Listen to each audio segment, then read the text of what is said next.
साथियों नमस्कार। Advocate Narendra Joshi social media platform पर आपका हार्दिक स्वागत है। साथियों, सर्वप्रथम अपने वीडियो को शुरू करने से पहले मैं तमाम उन साथियों को जो हमसे जुड़े हुए हैं, जिनके मोबाइल में मेरा पर्सनल नंबर सेव है, ये डिस्प्ले पे दिख रहा हुआ नंबर नहीं कह रहा हूँ, उन तमाम साथियों को ये कहता हूँ कि जैसा कि आप जानते हैं कि मेरा कॉल टाइम शाम 6 बजे से लेकर रात 9 बजे तक सोमवार से शनिवार है।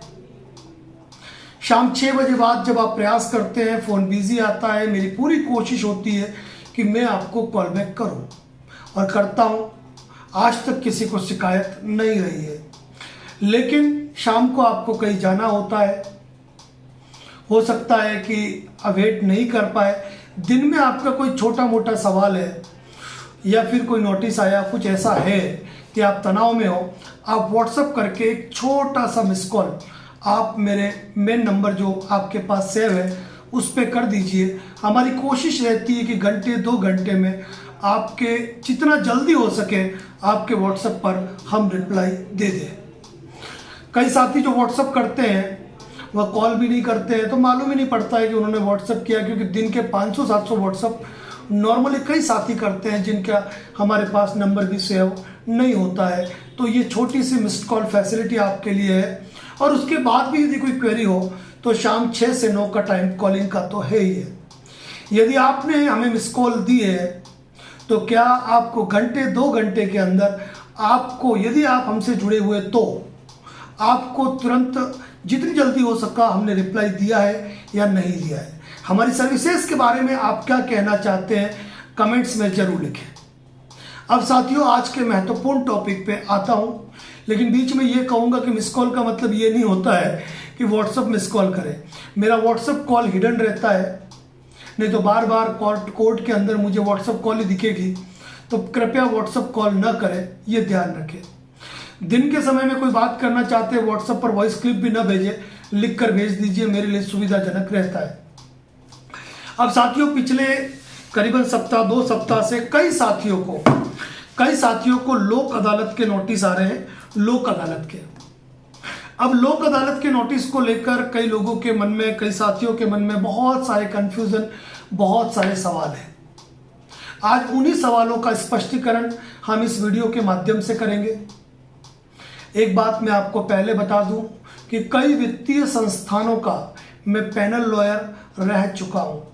कई वित्तीय संस्थाओं के सेक्शन 25, 138 एनआई एक्ट और इसके साथ में एग्जीक्यूशन के प्रोसेस, चाहे वह अवार्ड के हो या किसी सिविल डिक्री के, हम कर चुके हैं। लोक अदालत में कई मामले हम रख चुके हैं, इसीलिए हमारा अनुभव इन मामलों में काफ़ी गहरा है। इसीलिए आज का जो वीडियो है वह हमारे अनुभव की दहलीज से निकलकर आपके साथ है। साथियों, जब किसी व्यक्ति का लोन डिफॉल्ट होता है, 1 ईएमआई नहीं भरी, 2 ईएमआई नहीं भरी, 3 ईएमआई नहीं भरी, तो कंपनी कभी भी, कोई भी वित्तीय संस्थान, चाहे वह बैंक भी क्यों ना हो, वह आप पर सीधे कोई केस फाइल करना नहीं चाहेगा। वह चाहता है कि किसी तरह उसके लोन की रिकवरी हो जाए, उनका पेमेंट उनको मिल जाए और वह आपको प्रणाम कर चलते बने। इसीलिए एक माध्यम है उनके लिए लोक अदालत। अब साथियों, होता क्या है, नेशनल लोक अदालत, जिसे कि राष्ट्रीय लोक अदालत कहा जाता है, साल में 4 बार लोक अदालतें होती है। और जब भी कोई लोक अदालत आयोजित होती है तो उस दशा में जो वित्तीय संस्थान होते हैं, चाहे वह एनबीएफसी कंपनी हो, चाहे बैंक हो, वह अपना प्रार्थना पत्र या कहो कि अपनी एप्लीकेशन बनाकर जिला विधिक सेवा प्राधिकरण, जिसको कि डिस्ट्रिक्ट लीगल सर्विस अथॉरिटी कहा जाता है, लीगल एंड सर्विस अथॉरिटी कहा जाता है, जिला विधिक सेवा प्राधिकरण के समक्ष रखती है कि अमुक व्यक्ति ने हमसे लोन लिया, लोन डिफॉल्ट हो गया और इतनी ईएमआई या इतना अमाउंट इसका पेंडिंग है जिनके द्वारा पे नहीं किया जा रहा है, कृपया इनको तलब किया जाए और हमारे इस मामले को लोक अदालत में रखा जाए। हम लोक अदालत के माध्यम से इस चीज़ को निपटाना चाहते हैं। यह होता है पहला तरीका। दूसरा तरीका यह होता है कि मान लीजिए आपके खिलाफ कंपनी ने सेक्शन 25 138 एनआई एक्ट के अंदर यदि कोई केस आप पर फाइल किया है और वो भले ही कोर्ट में चल रहा है और जिसमें आप अपनी जमानतें करा चुके हो, यानी कि अपनी अपीयरेंस दे चुके हो, ऐसे मामलों को भी लोक अदालत में रखा जाता है कि आपसी समझाइश से इस मामले का निर्धारण हो जाएगा और कोर्ट में जो ढेरों पेंडिंग केस है वह पेंडिंग केस निपट जाए आपसी सुलह से। लोक अदालत का सार है न किसी की जीत न किसी का हार।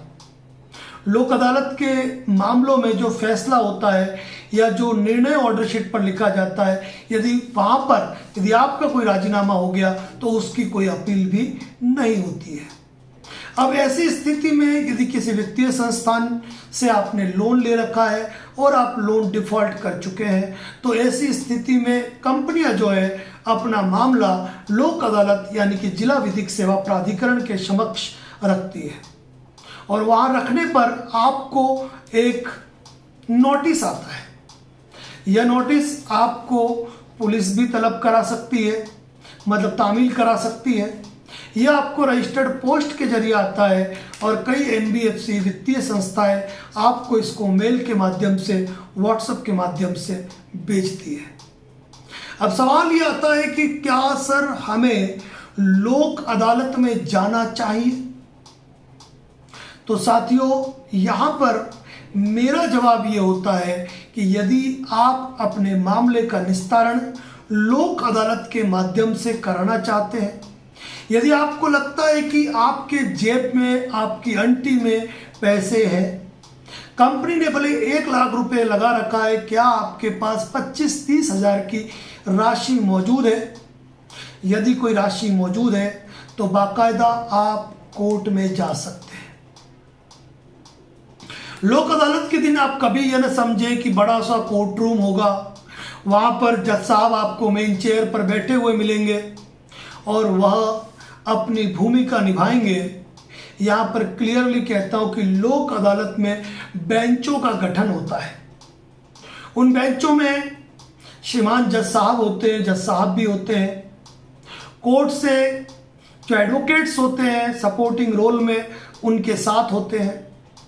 आपको जब लोक अदालत का नोटिस आया, आप उस नोटिस को लेके जाओगे और नोटिस दोगे, आपकी फाइल निकाली जाएगी और आपकी फाइल निकालकर देखा जाएगा कि कौन सी फाइनेंस कंपनी का मैटर है और देखा कि एबीसीडी फाइनेंस कंपनी है। तब एबीसीडी फाइनेंस कंपनी के जो कर्मचारी, जो एग्जीक्यूटिव कोर्ट में मौजूद होंगे, उन्हें कहा जाएगा भाई आपके मैटर में ये आ चुके हैं, बात कर लीजिए। आप दोनों पक्ष आमने सामने होंगे, आमने सामने बात करोगे। कंपनी कहेगी कि मेरा तो 1 लाख रुपया बकाया है, मुझे 1 लाख रुपया दे दो, मामला खत्म। आप कहते हो कि नहीं, मेरे पास तो 1 लाख नहीं है, मेरे पास तो 20,000 रुपए है, अगर करना है तो बात करो। कंपनी आई 1 लाख से 50,000 पे, आप आए 20 से 22,000 पे। यूं करते करते यदि आपका कोई अमाउंट बैठ जाता है तो ऐसी स्थिति में आपकी वो राशि कोर्ट में जमा होती है। कोर्ट में जमा होने का मतलब ये मत समझना कि वो राशि जज साहब लेंगे या फिर पेशकार जी लेंगे, रीडर साहब लेंगे या जो सपोर्टिंग एडवोकेट्स हैं वो लेंगे, बिल्कुल भी नहीं। वह राशि केवल और केवल बैंक के कर्मचारी लेंगे और कोई ज़रूरी नहीं है कि आपको वहां पे उस राशि की रसीद दी जाएगी, लेकिन उस राशि को लिखा जाएगा ऑर्डर शीट पे कि दोनों पक्ष के बीच में वार्ता कराई गई और वार्ता में यह अमाउंट तय हुआ और इनके द्वारा जो लोन की बकाया राशि थी इसमें सेटलमेंट हुआ और जो पत्रावली है वह फैसल की जाती है। आपसी समझाइश से प्रकरण का निस्तारण हुआ। अब भले ही आपको कोई रसीद वहां से नहीं मिली, लेकिन कोर्ट की ऑर्डर शीट पे ये बात आ गई और आप चाहें तो दूसरे दिन कोर्ट की प्रतिलिपि शाखा कॉपिंग जो डिपार्टमेंट होता है वहां एप्लीकेशन लगाकर आप उसकी सर्टिफाइड कॉपी प्राप्त कर सकते हैं। लोक अदालत के मामले में आपका सेटलमेंट हो गया, मतलब कि कंपनी ने आपके खिलाफ कोई सेक्शन 25, 138, एनआई एक्ट, बीएनएस 316, 318 या फिर कोई आर्बिट्रेशन की कार्रवाई कर रखी है, वह सारी कार्रवाइयाँ उस लोक अदालत की ऑर्डर शीट पर लिखी इबारत के सामने समाप्त हो जाएगी और कोई केस अगर कंपनी ने किया भी है तो उसको विड्रॉल करने की जिम्मेदारी जो है वह कंपनी की रहेगी। अब बात यह आती है कि सर मैं लोक अदालत में गया, मैंने ये सुना है कि लोक अदालत में जज साहब लोन का सेटलमेंट करवाते हैं 20 से 22% में, तो यह आपकी सबसे बड़ी गलत फहमी है, ऐसा नहीं होता है। जज साहब आपको मूव करेंगे, जो आपको लोन देने वाली कंपनी है उनके समक्ष, और आप दोनों के बीच में ही बात होगी। जज साहब वहाँ पे ये नहीं कहने वाले हैं कि 1 लाख रुपया दिया है तो कोई बात नहीं, 10,000 रुपये लेकर मामला निपटा दो। ये बात भी आपको ध्यान रखना है, वो केवल लोक अदालत में एक मध्यस्थता की भूमिका निभाएंगे। अब मान लीजिए कि आप कोर्ट में गए, कंपनी ने कहा 1 लाख रुपए और आप 40,000 भी देने को तैयार थे, लेकिन बात नहीं जमी, कंपनी नीचे नहीं उतरी और आप ऊपर नहीं चढ़े, कोई सेटलमेंट आपका नहीं हुआ, आप कोर्ट से वापस आ गए। ऐसी स्थिति में भी आप पर कोई कार्रवाई नहीं होती है। कोर्ट में लिखा जाता है ऑर्डर शीट पे कि दोनों पक्ष के मध्य वार्ता कराई गई, वार्ता असफल रही, प्रकरण फैसल, यानी यहां पर आपके खिलाफ कोई कार्रवाई नहीं होती है, बात हुई तो भी नहीं हुई तो भी। अब मान लीजिए 40,000 रुपए में आपके लोन का सेटलमेंट हुआ, आपके पास 20,000 रुपए थे, आपने ये कमिटमेंट कर दिया कि आने वाले 2 महीने में इस तारीख से पहले मैं बाकी की राशि बैंक को जमा करा दूंगा, तो यहां पर भी आपका मामला निपट गया, कोर्ट से निपट गया। लेकिन 20,000 जो अगली तारीख है उस तारीख पर आपको जमा करवा के रसीद लेनी है और कोर्ट की ऑर्डर शीट लेनी है। अब ये मान के चलिए कि लोक अदालत का नोटिस आया और आपके पास पैसा ही नहीं है, लोक अदालत आपके वहां से 1000 किलोमीटर दूर है या पास में भी है, लेकिन आप नहीं गए, तो भी ऐसी स्थिति में आपके खिलाफ कोई कार्रवाई नहीं होती है। पिछले कुछ दिनों से हम देख रहे हैं कि कस्टमर केयर तो नहीं कहूंगा, लेकिन रिकवरी एजेंट अपने नंबर से फोन करके ये कहते हैं कि देखो तुम्हारे लोक अदालत का नोटिस जारी करा दिया मैंने, टाइम पे कोर्ट पहुंच जाना। ऐसी बातें नहीं चलती है। लोक अदालत का नोटिस कोर्ट का होता है और कोर्ट से कभी फोन नहीं आता है, इस बात को ध्यान में रखिए। रिकवरी एजेंट को कोई अधिकार नहीं है कि वह आपके ऊपर दबाव डाले। लोक अदालत में नहीं गए तो आपकी प्रॉपर्टी अटैच करवा देंगे, लोक अदालत में नहीं गए तो आपके खिलाफ ऑर्डर हो जाएगा, लोक अदालत में नहीं गए तो आपके खिलाफ वारंट जारी हो जाएगा, लोक अदालत में नहीं गए तो हम आपके खिलाफ कार्रवाई कर देंगे। कार्रवाई करनी होगी तो करेंगे, लेकिन एक बात ध्यान रखिएगा, लोक अदालत का सार यही है कि यदि आपके पास पैसा है तो आप जाए और मामला निपटाए।